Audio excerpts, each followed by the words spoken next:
سلامونه دوستانو، الله دې وکړي چې روغ جوړ او صحتمند اوسئ. نننۍ ویډیو په دې باندې درته جوړوم چې څنګه کولی شو خپل ځان په ټولنه کې د یو قوي شخص په نوم معرفي کړو یا شناخت داسې پیدا کړو چې دا یو قوي شخصیت لري. یو څو داسې حرکات دي چې شاید تاسو ډېر وړوکي یا عادي ښکاره شي، خو عادي نه دي او ډېر تاثیرګذاره دي.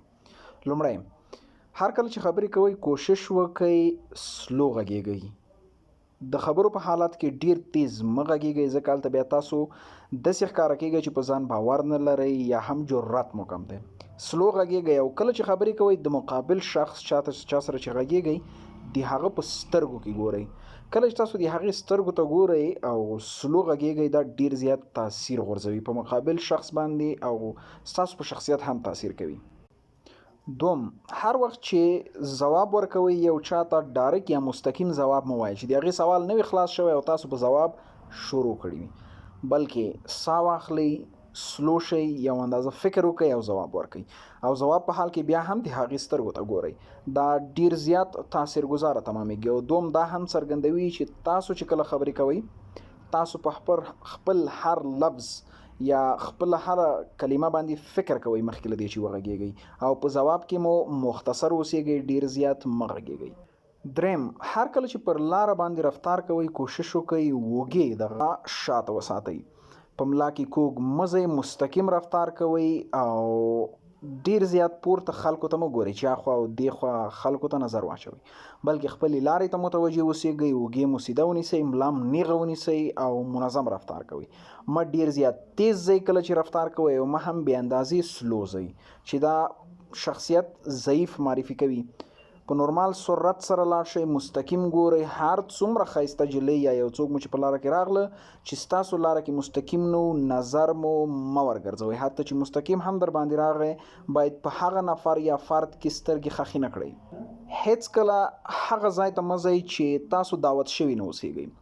که یو میلمستیا اوسیږي یا هم یو واده اوسیږي یا هم کوژده اوسیږي یا هم یو میټینګ وي، هر څه اوسیږي، تر څو چې تاسو ته دعوت نه وي درکړل شوی باید ور نشئ، ځکه که بې دعوته لاړئ ستاسو په شخصیت باندې بې اندازې تاثیر کوي، احترام مو غورځوي او شاید هلته د نظر څخه وغورځول شئ.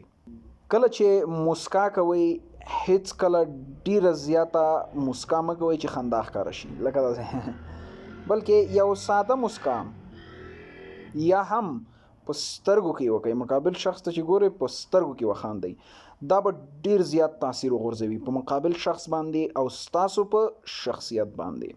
په یو موضوع کې که چېرته بحث کیږي یا په یو موضوع باندې بحث روان دی او له تاسو څخه پوښتنه نه وي شوي، هیڅ کله په هغه موضوع باندې مه ځواب ورکوئ او مه هم کې مداخله کوئ. دا ستاسو شخصیت ضعیف معرفي کوي. او که سوال درنه وشو په اصولي انداز په فکر سره لنډ، مختصر او په ثبوتونو او دلایلو باندې ځواب ورکړئ. که په یو اړیکه کې مو احساس کولو چې تاسو ته ارزښت نه درکول کیږي یا هلته داسې احساس تاسو ته درغللو چې په هغه ځای یا هغه شخص یا هغه فرد باندې تاسو یو بوج یاست، هغه اړیکې ته د پای نقطه کېدئ، حتی که هغه شخص ډیر زیات تاسو ته نږدې هم اوسیږي، ځکه ستاسو د احترام خبره ده او خپل احترام هیڅ چاته مه ټیټوئ. د مشرانو نصیحت ته همیشه غوږ ونیسئ، که هر څوک اوسیږي، خو د هر مشر په خبره باندې عمل مه کوئ. ما مخکې هم په ویډیوګانو کې ویلي دي چې داسې اشخاص یو وخت کې ځوانان وو چې پوره حماقت یې درلودلو یا آخري سطح د حماقت ته رسیدلی وو، هغه هم اوس یو لوی عمر ته رسیدلی دي. نو ضرور نه ده چې هر مشر دې صحیح اوسیږي یا هر مشر دې صحیح خبره وکړي. که یو چاته مو بار بار زنګ ووهلو په مختلفو وختونو کې او هغې ځواب درنه که، مطلب دا چې دا په خپله ځواب دی، هغه نه غواړي چې له تاسو سره خبرې وکړي، هغې ته د پای ټکی کېدی. که یو چاته میسیجونه وکړل په بار ځله په مختلفو وختونو کې له مختلفو اپلیکیشنو څخه او هغه میسیجونه ولیدل ځواب یې درنه که یا آنلاین دی نه یې ګوري انټنشنلی په قصدي ډول باندې، دا په خپله ځواب دی. ضرور نه ده چې هر څه دې تاسو ته مستقیم وویل شي، دا خپله غیر مستقیم ځوابونه دي. پوه شئ، هوښیار شئ او دغه اړیکو، دغه میسیجونو او دغه زنګونو ته د پای ټکی کېدی. هیڅ کله د چا چاپلوسي مه کوئ، که ستاسو رئیس وي، که ستاسو نه کشر وي، که ستاسو نه مشر وي، که پیسه داره وي او که غریب وي.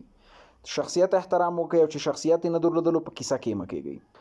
ملګرتیا وکړئ خو د نر په رقم. اول هیڅ ملګرتیا مه کوئ چې وړتیا یې نه لرئ، چې بیا یې کوئ د نر په رقم یې وکئ. د سختې ورځې خلک اوسیږئ، په ښه ورځ کې هر څوک اوسیږي. څوک چې تاسو په سخته ورځ کې نه غواړي، په ښه ورځ کې تاسو مه غواړئ. نو دا یو څه لارښوونې وې چې زه باوري یم چې له تاسو سره کومک کولی شي د یو ښه شخصیت په جوړولو کې. مننه.